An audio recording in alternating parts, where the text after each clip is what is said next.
Body Fluid Physiology. Lecture 1.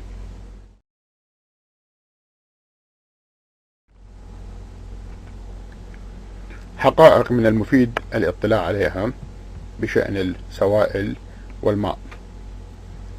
Water is key to life.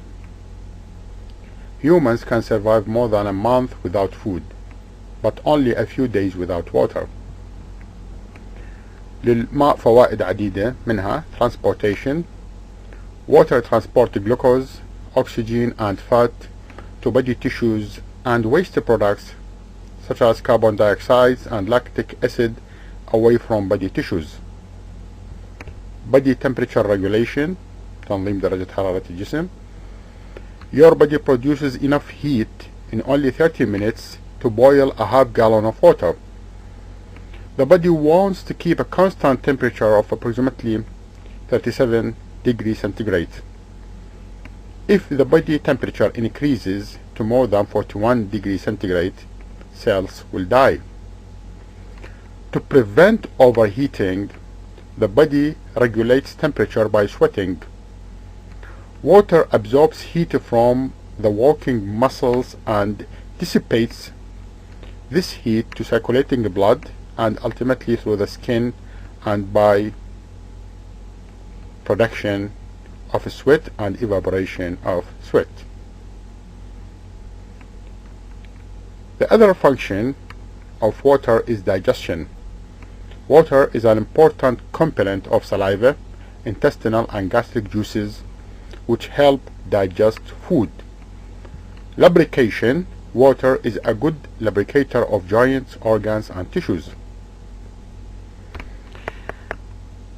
This is a fact about water.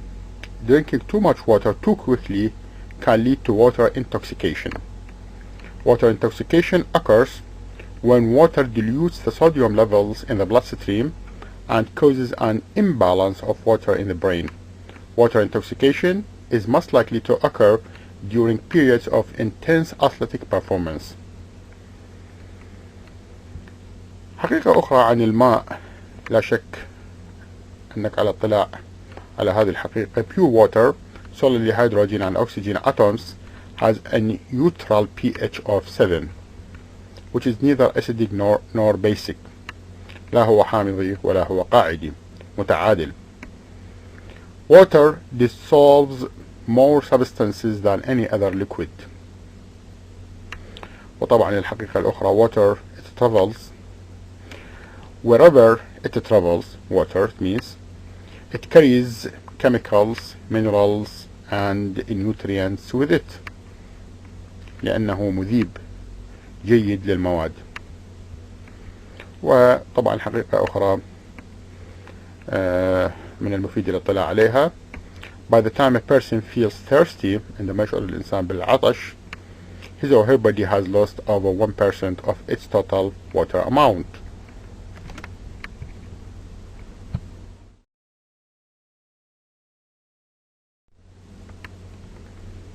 في نهاية سلسلة محاضرات فسلجة سوائل جسم الإنسان، من المؤمل أن تكون قادر على know the composition of extracellular and intracellular body fluids, explain osmosis, osmolarity and osmotic pressure and tonicity of the body fluids, know the forces producing movement of substances between compartments, describe the process of endocytosis and exocytosis, describe the primary factors called as stalling forces that determine fluid movement through the capillary membrane and the formation of interstitial fluid and lymph. وأخيرا describe the intake versus output of water.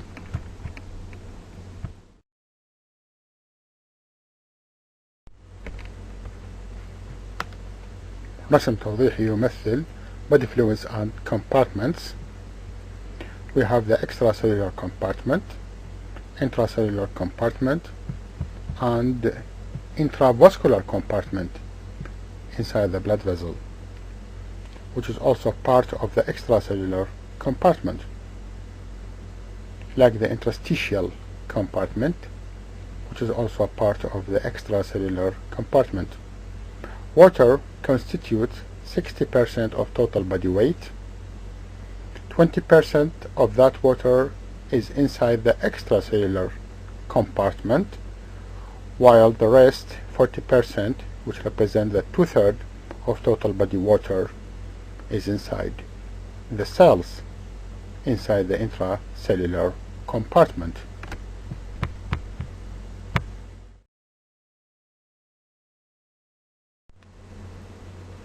Body fluids and compartments.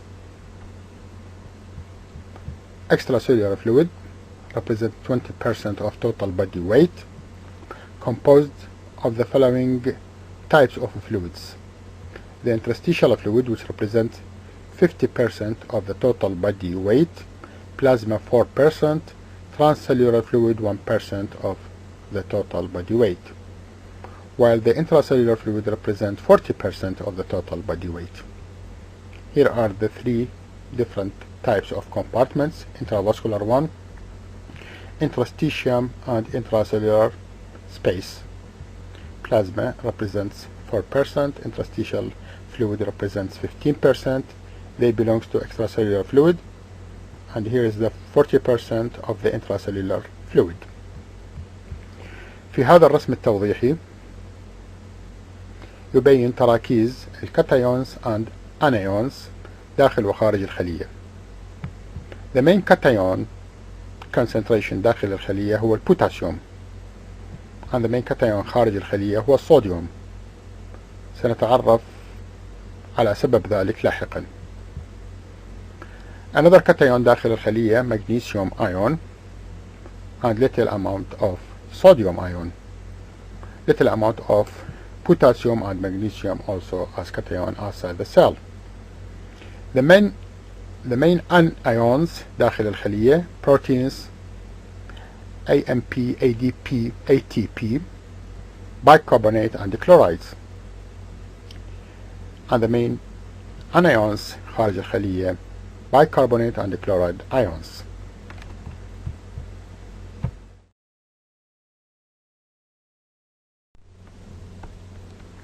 This is a question: why does the extracellular fluid contains high concentration of sodium ion and low concentration of potassium ion, while the intracellular fluid contains low concentration of sodium ions and high concentration of potassium ion? This side of the picture represents the answer, and we will be answering the question in the next slides.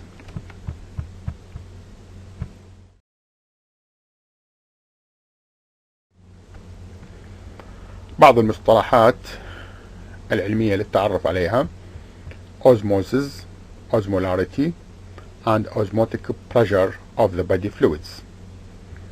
Osmosis is the diffusion or flow of water molecules across a membrane into a region in which there is a high concentration of a solute to which the membrane is impermeable. هذا هو الرسم التوضيحي لهذا التعريف. This is a membrane selectively permeable. معنى ذلك انه يسمح بمرور molecules of water ولا يسمح بمرور the molecules of the solutes المذاب. فهنا تركيز الماء أعلى من تركيزه في هذا المكان، وهنا تركيز المذاب أعلى، لكن المذاب لا يستطيع الحركة عبر الممبرين، بينما تستطيع جزيئات الماء أن تنتقل عبر هذا الجدار إلى هذا الجانب. فإذا هذا المكان this compartment يحتوي على 100% water concentration، 0% solute concentration. معنى ذلك هنالك high water concentration و low osmotic pressure، بينما الجانب الآخر يحتوي على 90% water concentration، 10% solute concentration، low water concentration طبعا comparatively low، وهاي osmotic pressure. osmotic pressure معناها الضغط الذي يؤدي إلى انتقال جزيئات الماء من المكان الذي يحتوي على تركيز ماء عالي إلى المكان الذي يحتوي على تركيز ماء أقل.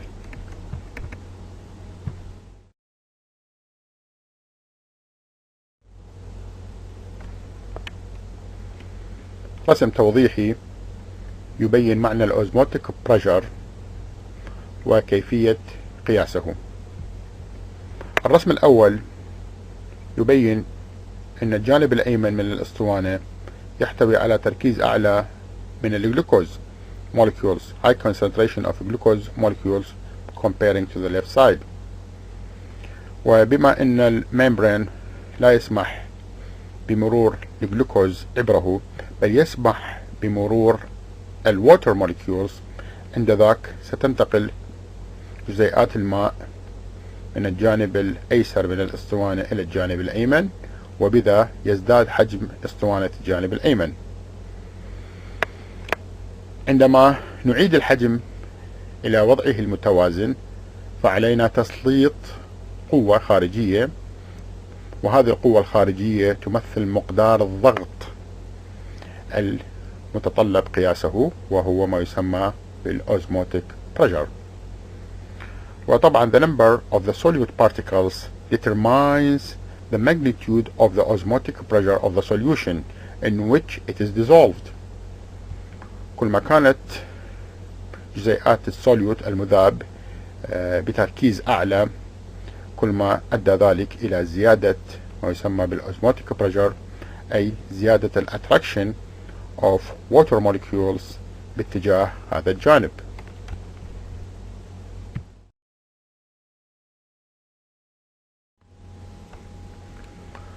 مصطلحات مرت عليك سابقا في درس الكيمياء وسنمر عليها للتذكير. Each mole of a substance contains Avogadro's constant له مقدار of molecules. Molarity of a substance is the concentration of non-dissociated substance in moles per 1 liter or kilogram of water. The osmolarity وتقاس بالأوزمول is the concentration of osmotically active particles. والosmotically active particles هي الparticles or molecules which attract water to it in 1 liter of solution، ووحدة قياسها mole per liter of water. while osmolality ولها وحدة قياس متشابهة osmol or milliosmol is the concentration of osmotically active particles. كذلك لتعريفها the molecules or the particles which attract water to it in 1 kilogram of a solution، ووحدة قياس كذلك mole per kilogram of water rather than liter. لذا 1 mole of glucose يساوي 1 osmol per liter، بينما 1 mole of NaCl يساوي 2 osmol of NaCl per liter. Why? Because sodium chloride dissociates to 2 ions in solution, sodium and chloride ions، وكلاهما يعتبران particles, osmotically active particles that attract water to it.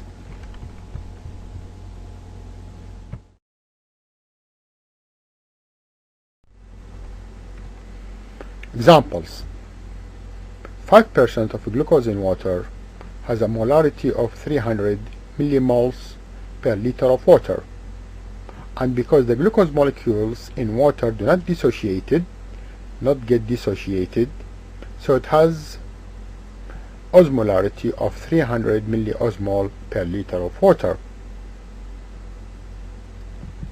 معنى ذلك أن المولاريتي تساوي الأوزمولاريتي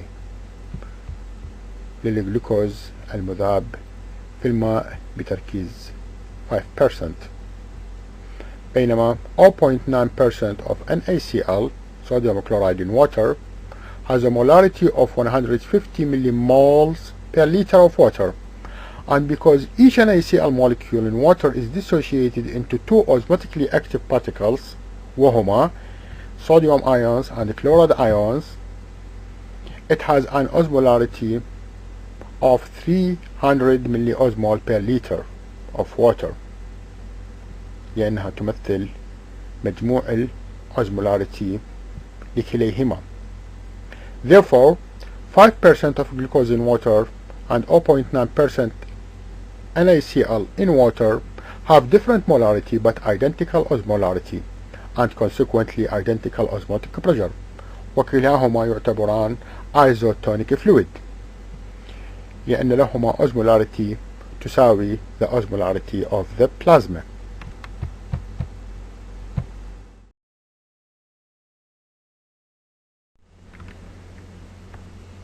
هذا الرسم يوضح أنه على اختلاف وجود السوائل in different compartments inside our body، إلا أن جميع هذه compartments يجب أن تحتوي على osmolarity متساوية، وهي الأوزمولاريتي التي تتساوى مع الأوزمولاريتي of the plasma. وفي حال اختلال هذا المقدار في واحد من هذه الكومبارتمنتس فستنتقل وتتحرك الووتر molecules جزيئات الماء من أو إلى any of these compartments لتحقق هذا التوازن، والتوازن مقداره 300 milliosmol per kilogram of water or per liter of water.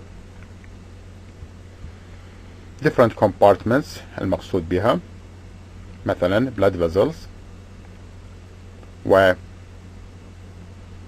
interstitial space intracellular space.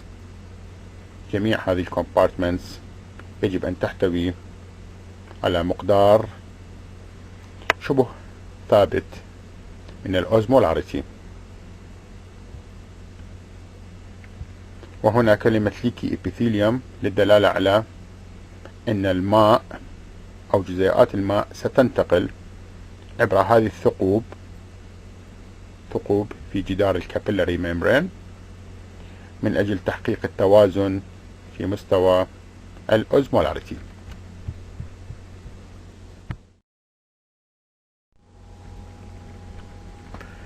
إذن ما الذي يحدث عندما تختلف مقدار الأوزمولاريتي بين الكومبارتمنتس of body؟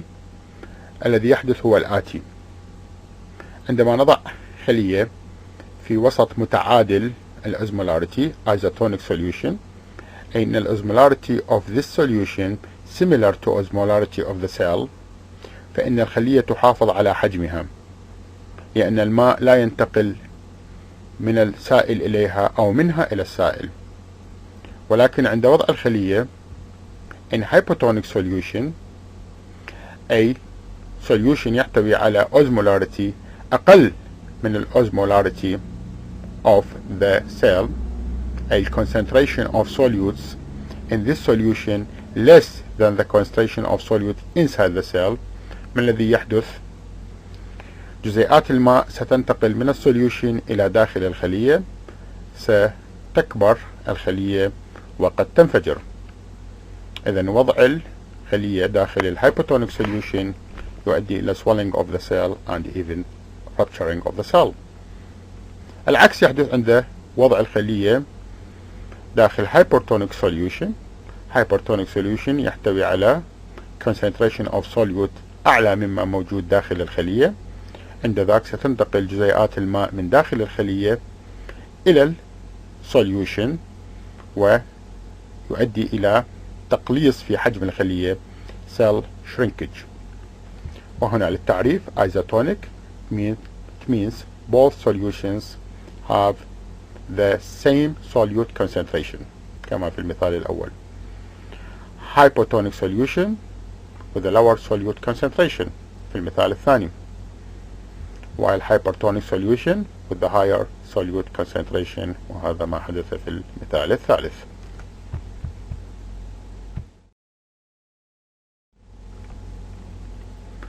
لذا عند إعطاء السوائل عن طريق الوريد إلى المريض فيجب مراعاة الأوزمولاريتي أن تكون مساوية للأوزمولاريتي of the plasma، وبذا يسمى هذا السائل isotonic solution.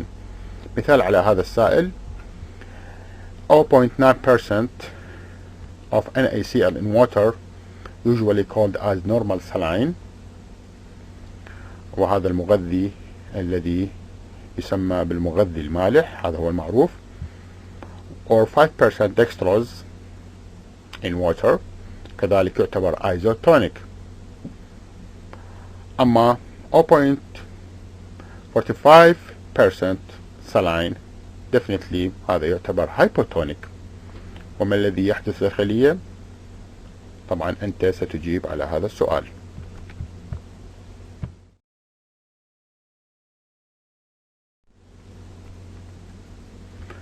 Forces producing movement of substances between compartments. تحدثنا في الشرائح السابقة عن انتقال جزيئات الماء عبر الجدار from one compartment to another، وسميت تلك العملية بالأوزموسيس. أما انتقال السبستانسز فسيكون محكوم بأنواع من القوى سنتحدث عنها في الشرائح القادمة. الفورس الأولى simple diffusion، the second is filtration، third is osmosis وتحدثنا عنها وهي انتقال جزيئات الماء، والرابعة carrier mediated transport، والخامسة والأخيرة endocytosis and exocytosis.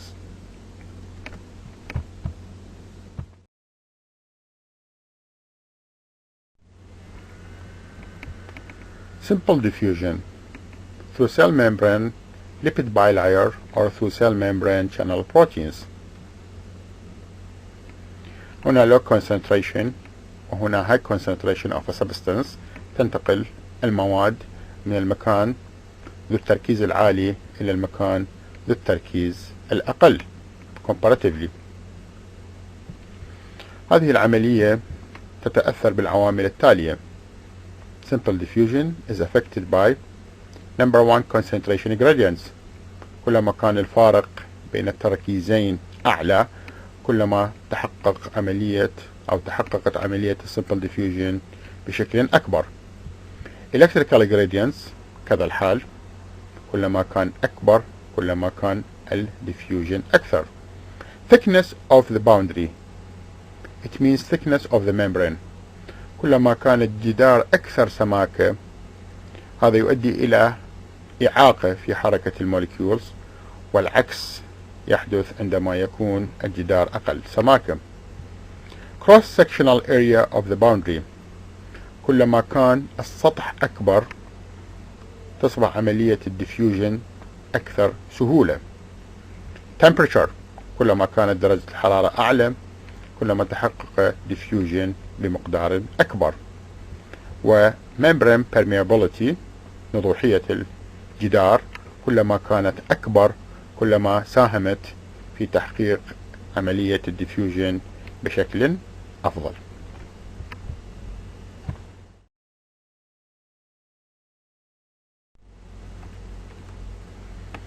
Filtration is a process by which water and water-soluble substances is forced through an epithelial layer due to a difference in hydrostatic pressure on the two sides.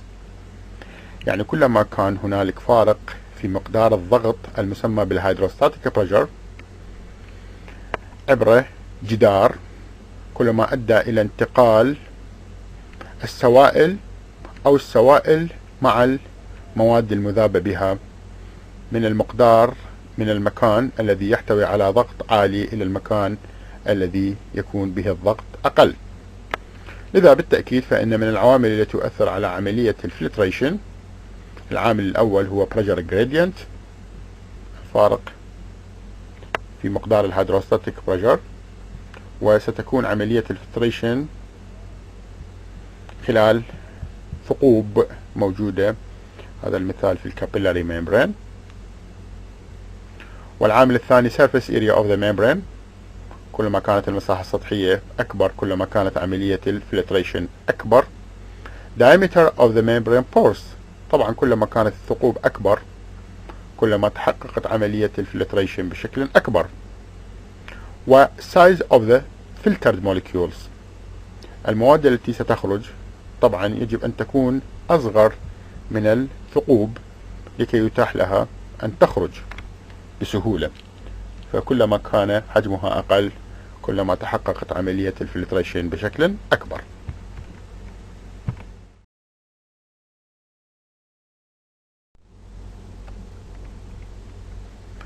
النوع الآخر من القوى التي تحرك ال substances or the fluid and the substances across the compartments هي ال carrier mediated transport، وهي طبعا على ثلاثة أنواع، إما تسمى uniport مادة واحدة تدخل أو تتحرك، أو تسمى antiport أي مادة تدخل ومادة أخرى تخرج بدلا عنها، أو في بعض الأحيان يسمى counter transport التعاكس في التنقل. symport التماثل في التنقل، عندما تنتقل مادة وتنتقل معها مادة أخرى بنفس الاتجاه. ما هي مزايا هذا النوع من القوى؟ characterized by number 1 stereospecificity، يعني معنى ذلك إنها specificity، كل كارير يحرك أو ينقل مادة واحدة وتتكرر هذه المادة، لذا سميت stereospecificity. الميزة الثانية saturation، طبعا الكارير له سعة خاصة وهذه السعة قد تصل إلى مداها النهائي، وعند ذاك تسمى عملية الساتوريشن، لا يستطيع الاستمرار في نقل المادة المكلف بنقلها إلا في حدود ما لديه من سعة. وثالثا competition، طبعا تنافس بين المواد التي تنتقل عبر الكارير.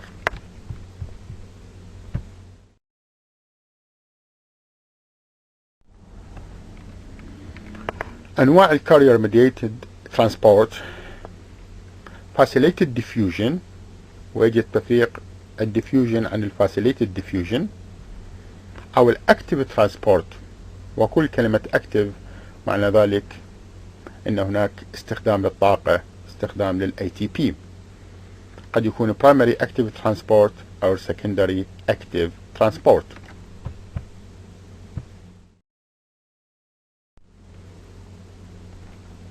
Fascilated diffusion، مثال على الفاسيليتد diffusion هو انتقال الجلوكوز from extracellular compartment to intracellular compartment إلى داخل الخلية. طبعا يحتاج الجلوكوز إلى كارير ولا يحتاج إلى طاقة. هنا التفريق بين الفاسيليتد diffusion and the simple diffusion، كلاهما لا يحتاج إلى طاقة، كلاهما يتم بدون الحاجة إلى استخدام ال ATP، لكن Fascilated diffusion يحتاج إلى كارير. إذن سيكون الجلوكوز في محله لدى الكارير، وسيتحرك الكارير لإدخال الجلوكوز إلى داخل السيل، وهذا يسمى uniport. إذن transport occurs according to electrochemical gradient. Energy is not required. This process is passive.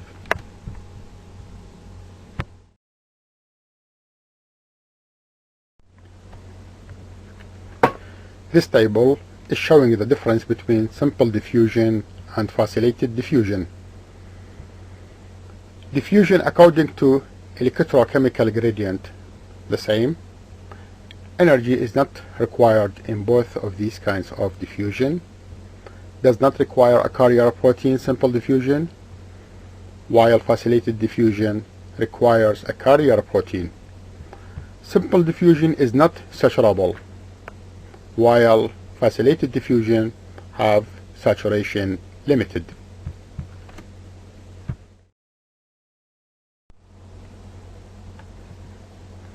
Primary active transport. Active, it means requires energy, ATP. An example of this kind of transport is sodium potassium ATPase pump. This pump is used to push 3 molecules of sodium ion outside the cell and allow the entrance of 2 potassium ions inside the cell. That's why potassium ion concentration inside the cell is high, while sodium ion outside the cell is high in concentration. So transport occurs against electrochemical gradient. The process requires energy. And this is an example of antiport.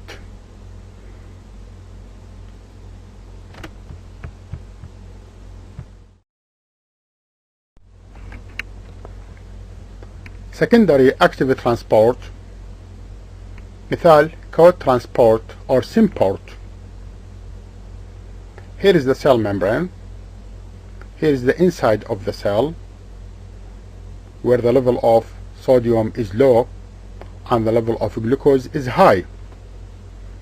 So it's difficult for glucose to enter inside the cell, but it is easy for sodium to enter inside the cell because the concentration of sodium ion outside the cell is high. So in this kind of a transport, movement of sodium ion will provide energy for movement of glucose alongside with the sodium to the inside of the cell. So this is the outside of the cell. Once the glucose enter at this place, this site is closed and this site is open, then sodium and glucose, both of them will enter inside the cell together. This is an example of symport. So secondary active transport, the transport of one substance, example sodium ion, provides the energy to transport another substance. This kind of transport occurs against electrochemical gradient, so the process requires energy. Examples of this kind of active transport: sodium co-transport of glucose and amino acids, sodium potassium 2 chlorides co-transport, sodium calcium counter transport, this is the opposite, and sodium hydrogen counter transport.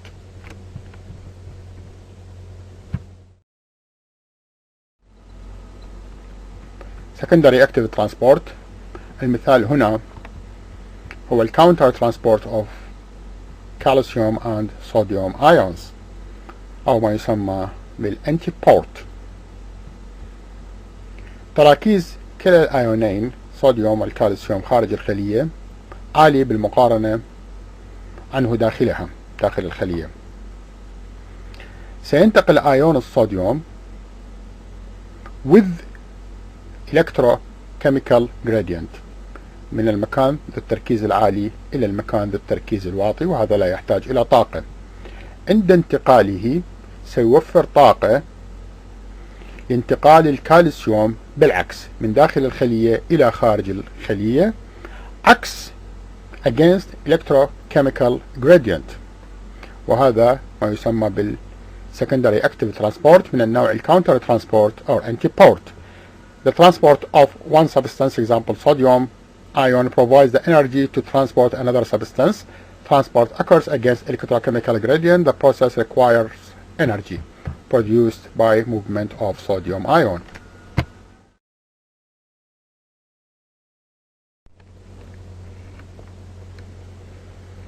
This is another example of secondary active transport, co-transport or symport.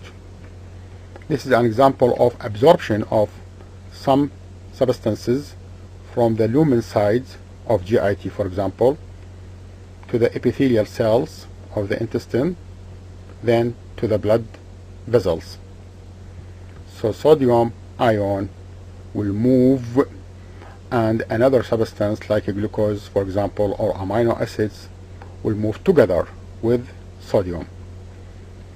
So in spite of differences in concentration, the energy will be provided by movement of one substance for movement of another one.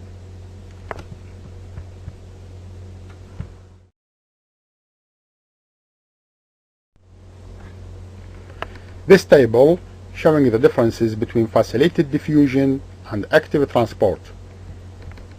In fascilated diffusion, transport occurs according to electrochemical gradient, while in active transport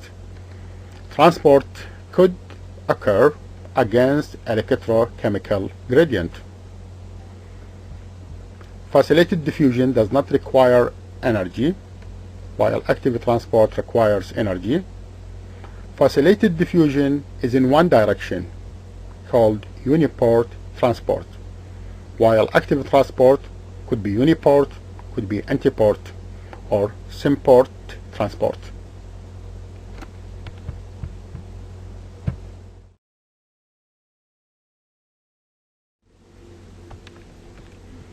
هذا الرسم يلخص جميع أنواع الترانسبورتس التي تحدثنا عنها سابقا.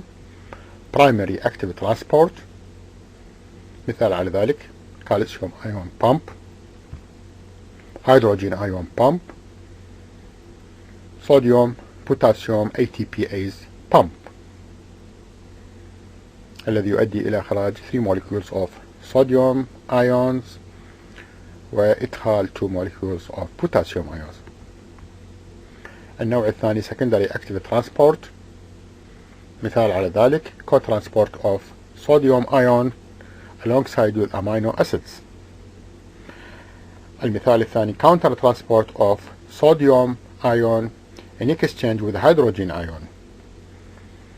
Likewise, counter transport entrance of sodium ion in exchange with removal of calcium ions,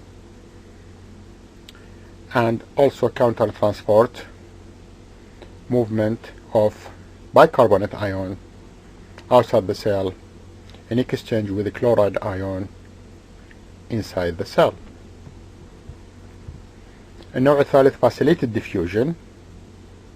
Example, movement of glucose from outside the cell to inside the cell. That kind of transport requires carrier. Ion channels.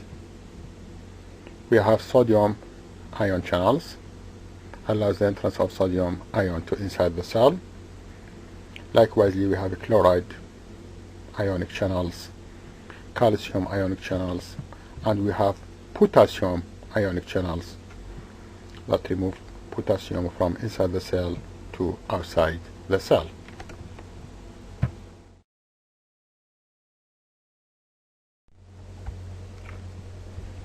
Cytosis, another type of a transport pathway. We have endocytosis or exocytosis. Endocytosis, it means substances enter inside the cell, while exocytosis, the substances will be released from the cell to outside. By endocytosis, we have either phagocytosis, what is called as cell eating, and pinocytosis, what is called as cell drinking. So in this example, the receptors on the surface of the cell membrane will be stimulated by the ligand, and this will lead to invagination in the cell wall.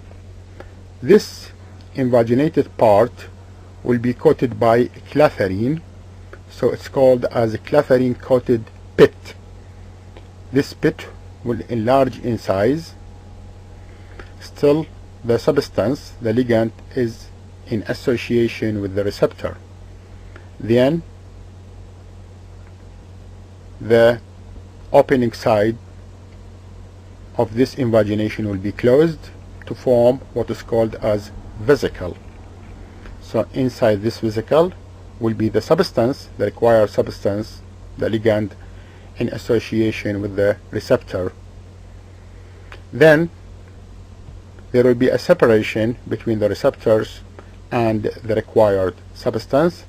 the receptors will be recycled again, membrane recycling, and will go back to the surface of the cell membrane to be used again, and the material inside the vesicle will be used.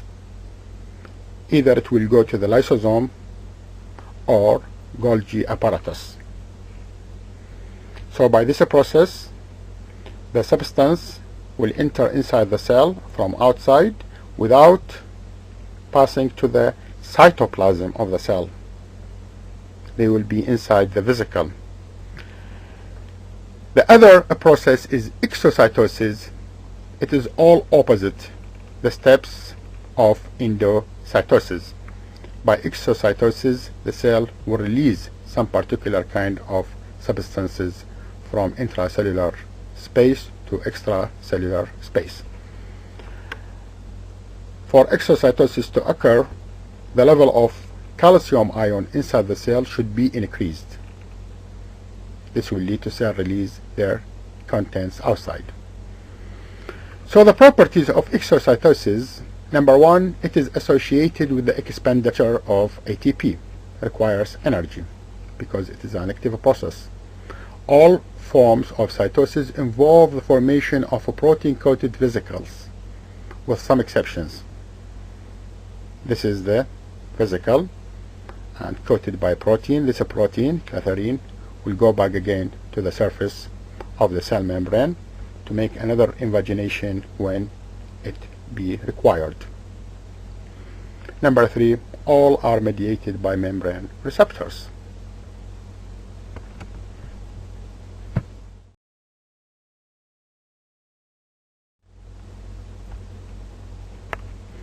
Thank you.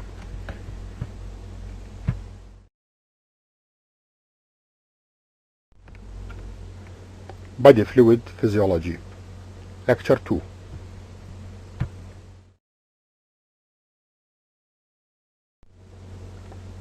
The sodium-potassium ATPase pump. This pump is found in many cell membranes, powered by ATP. The pump moves sodium ion and potassium ion in opposite direction, each of them against its concentration gradients. In a single cycle of the pump, 3 sodium ions are extruded from and 2 potassium ions are imported into the cell.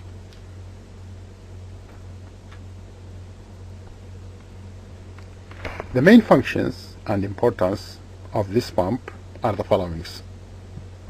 Number one, it helps in maintaining resting membrane potential by removing 3 sodium ions out and moving 2 potassium ions inside the cell. Number two, it helps in transport of ions and substances through the cell membrane. Export of sodium from the cell provides the driving force for several secondary active transporters, which import glucose, amino acids, and other nutrients into the cell by use of sodium gradients. Because by this pump, the concentration of sodium outside the cell will be much more higher than its concentration inside the cell. So sodium will try to enter inside the cell by the process of diffusion. So by this process, the movement of sodium will provide energy for movement of another substances like glucose and amino acids to move together with the sodium to inside of the cells. Number three, it regulates cellular volume. A decrease in the activity of sodium-potassium ATPase leads to an accumulation of intracellular sodium, causing the cell to swell, because high concentration of sodium will attract large amount of water to enter inside the cell.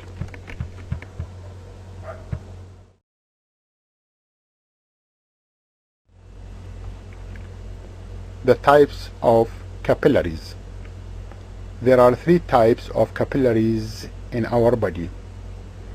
Type number 1, these capillaries have uninterrupted membranes, and they only allow small or very small molecules to move across the capillary wall, such as water and ions. These capillaries usually present in tissues like skin, muscle, pulmonary circulation, nervous system, and connective tissue and adipose tissue. Capillary number 2, the second type of capillaries. These capillaries have fenestrated membranes. That means there are pores in the membrane. They allow small molecules and limited amounts of a protein to diffuse across these capillaries walls. These kinds of capillaries usually present in exocrine glands, example salivary glands, pancreas. Typical sites are glomeruli of the kidneys and intestinal epithelium. The third type of the capillaries called as discontinuous membrane capillaries. They are interrupted by large intercellular space through which not only fluids but cells can pass. These capillaries are found in the bone marrow, spleen, and liver.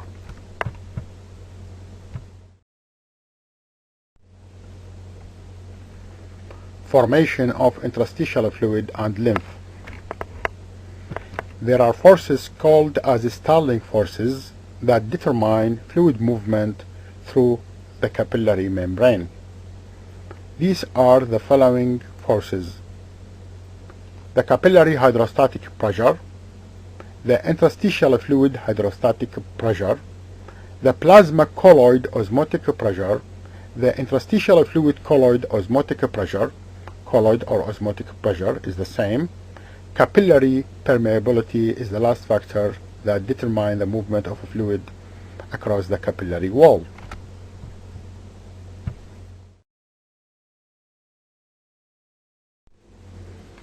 The capillary hydrostatic pressure.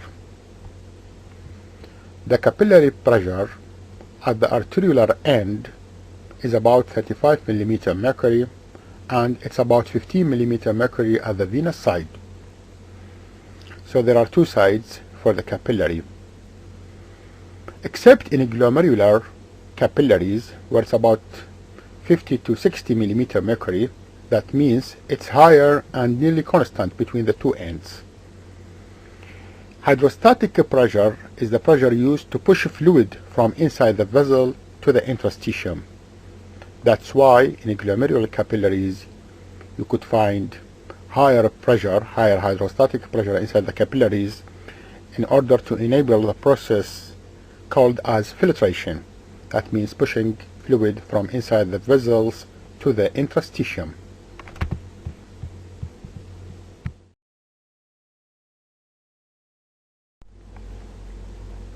The interstitial fluid hydrostatic pressure. It's about -4 to -5 mm mercury. Although it is a hydrostatic pressure, that means it is supposed to push fluid from the interstitium to inside the vessels, but because it is negative, so it will do the opposite. It means it will attract fluid from inside the vessels to the interstitium. The interstitial pressure can be affected by lymphatic drainage. The higher the lymphatic drainage, the lower the pressure, and by the tissue tension. The more loose the tissue, the less is the interstitial hydrostatic pressure. So it is higher in the palm of the hand and lesser in the loose connective tissue, particularly the tissue below the eyes.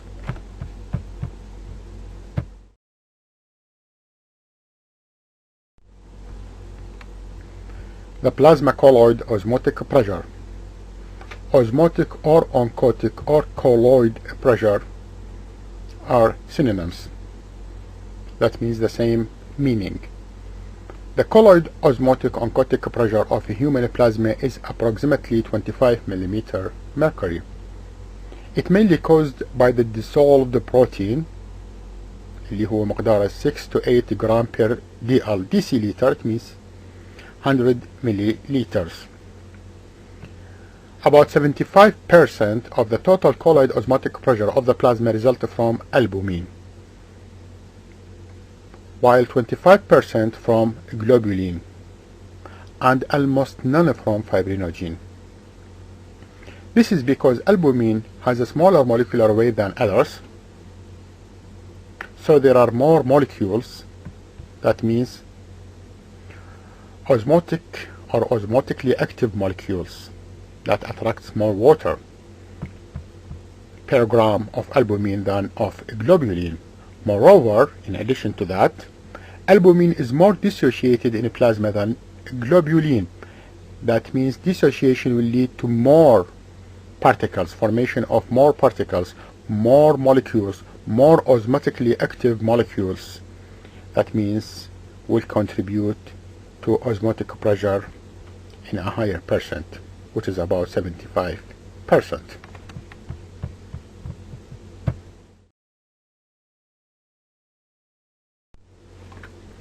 The interstitial fluid colloid osmotic pressure, it occurs due to protein inside the interstitium اللي هو مقداره 2 gram per deciliter, which tends to cause osmosis of fluid outward. That means outward the capillary to the interstitium.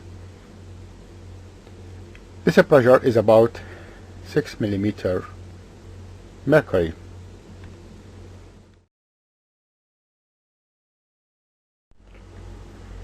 Capillary permeability.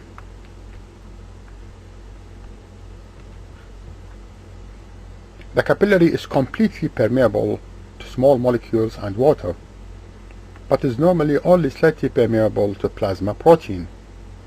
This permeability to colloids, to the substances, may be increased by a number of factors, such as certain poisons, lacking of oxygen, and some bacterial toxins.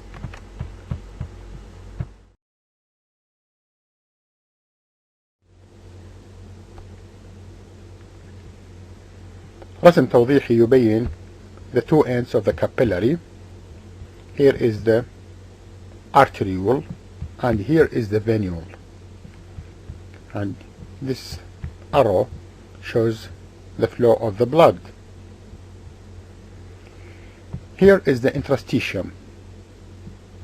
So there are stalling forces that are responsible for pushing fluid from inside the capillary to the interstitium, and some other forces will attract the fluid from the interstitium to inside the capillary. لذا محصلة القوى تبين هل أن السائل مع السبستانسز fluid and substances تخرج من الكابيلاري إلى التشو أم بالعكس. طبعا كما هو معروف capillary hydrostatic pressure near the arteriole is 35 mm mercury، وهذه إحدى القوى التي تقوم بإخراج الفلويد from the capillary to the interstitium. Interstitium has hydrostatic pressure, but this hydrostatic pressure, if you remember, is negative, so it acts to attract fluid from inside the capillary to the interstitium. إذن المجموع 35 plus 5 القوى التي تخرج السوائل من داخل الكابيلاري، بالإضافة إلى osmotic pressure of the interstitium. Osmotic pressure of the interstitium in this part of tissue, for example, is 1 mm mercury. Here also is 1 mm mercury. So the summation of the forces that push fluid from the capillary to the interstitium is 35 plus 5 plus 1, so it's 41. And the only force that push the fluid from the interstitium to inside the capillary is 25 mm mercury. So the net is 16 mm mercury. So the fluid will be pushed from this end of the capillary to the interstitium by a pressure nearly 16 mm mercury. At the venous end, The hydrostatic pressure of the capillary, as you remember, is 15 mm mercury. The hydrostatic pressure of the interstitium is the same, it's -5. So instead of pushing fluid to the capillary, it takes fluid from the capillary by 5 mm mercury. And the interstitial osmotic pressure is like the other end, in this example 1 mm mercury. So the pressure resultant that push fluid and substances from the venous end is 15 plus 5 plus 1, which is 21, while the osmotic pressure of the capillary, which is fixed due to plasma protein, if you remember, nearly 25 mm mercury. So the pressure will not enable the substances and the fluid to be removed from inside the capillary. Instead, it will return from the interstitium to inside the capillary by 4 mm mercury as a net result. معنى ذلك أن المواد fluid and substances will be removed from the arteriolar end of the capillary to the interstitium and will return to the capillary from the venous end. And you can see that there is a difference in the pressure. The net pressure that pushing substances and the fluid from this side is much higher than the returning pressure. معنى ذلك سيتبقى مقدار من الفلويد and substances inside the interstitium، وهذا المقدار طبعا لا شك أنك تعرف سيعود إلى circulation عن طريق another vessels called as lymphatic vessels.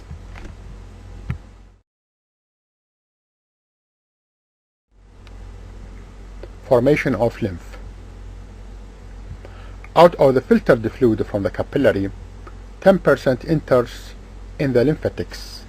Lymphatics mean lymphatic vessels, whereas 90% is reabsorbed at the venous end of the capillary.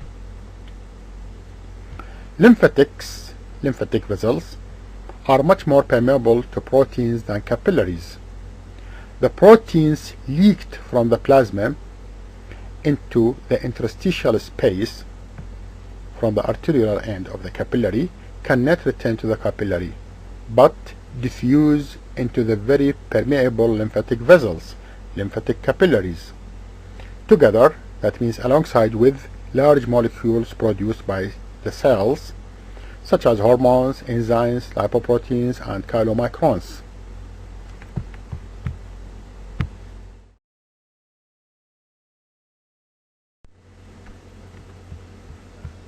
Main functions of lymph. Number 1, return of proteins to blood from tissue spaces. قسم من البروتينات خرجت من arteriolar end of the capillary ولن تستطيع العودة إلى venous end، إذن ستعود إلى circulation عن طريق lymphatic vessels. ثانيا، fat from intestine are mainly absorbed through lymph، وسيتم الحديث عن ذلك مفصلا في محاضرات gastrointestinal system. ثالثا، maintenance of fluid distribution in body. دائما هنالك مقارنة بين محتويات الليمف ومحتويات البلازما ومحتويات الانترستيشال فلويد. هذه المقارنة. Number 1, lymph has same concentration of salts as interstitial fluid and the plasma. The same concentration، وطبعا نعرف سبب ذلك هو انتقال الماء between these compartments freely حتى يحقق توازن بالتراكيز. 2, has lower concentration of protein than plasma and slightly higher concentration of proteins than interstitial fluid. هذا الرسم التوضيحي يمثل capillary. هذا هو الكابيلاري. This is the arterial end. This is the venous end, venular end. From this site, 90% of filtered fluid will be returned at this site to the circulation. 10% will enter to the lymphatic vessels and then back to the circulation.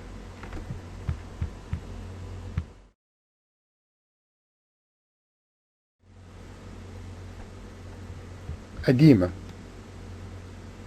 a disturbance of water balance in which there is an excess of a fluid inside the interstitial tissue. 10% increase in tissue spaces and serous cavities of the body. serous cavities مثلا peritoneal cavity or a pleural cavity. So accumulation of fluid inside the interstitium will lead to formation of a swelling called as edema. The factors that cause edema are the same stalling forces. Number one, increasing capillary hydrostatic pressure. This will lead to filtration of more fluid from inside the capillary to the interstitium. Number two, decrease in plasma oncotic pressure, or an increase in interstitial oncotic pressure. Number four, obstruction of lymphatic drainage, and in this condition the edema is called as lymphedema. There are some protective factors prevent the formation of edema. An increase in interstitial fluid volume leads to عندما يزداد أو تزداد كمية السائل الموجود داخل الانترستيشيوم. This will lead to factors to prevent the formation of edema. Number one, an increase in lymphatic flow.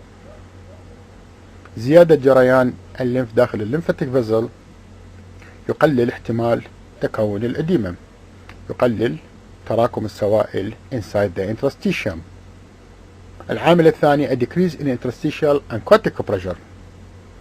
ثالثا, the increase in interstitial fluid volume will cause the interstitial hydrostatic pressure to raise، وزيادة الانترستيشال hydrostatic pressure ستؤدي إلى pushing of fluid from the interstitium to inside the vessel، أي تقلل الانترستيشال fluid.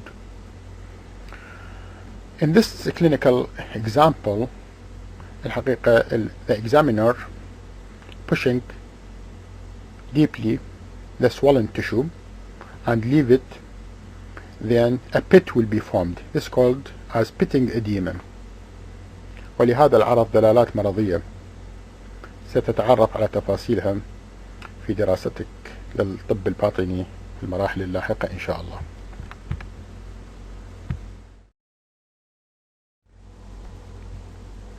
Intake versus output of water. Here is the water gain and here is the water loss. المحصلة يجب أن تكون صفر. مقدار الماء الذي يدخل إلى جسم الإنسان يجب أن يساوي مقدار الماء الذي يخرج منه. Through food and drink we could take about 2,250 ml per day.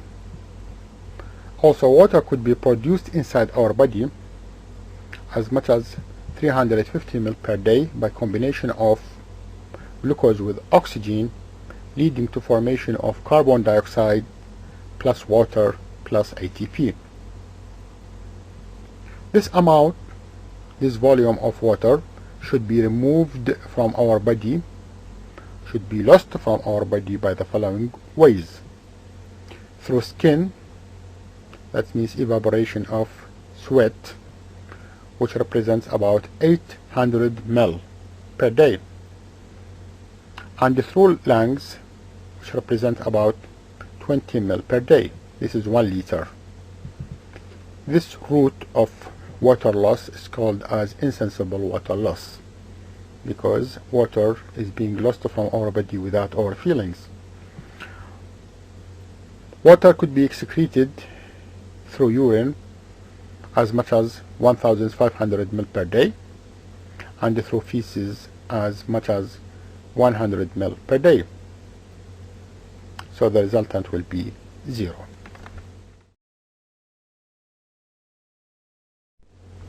شكرا لكم. Thank you.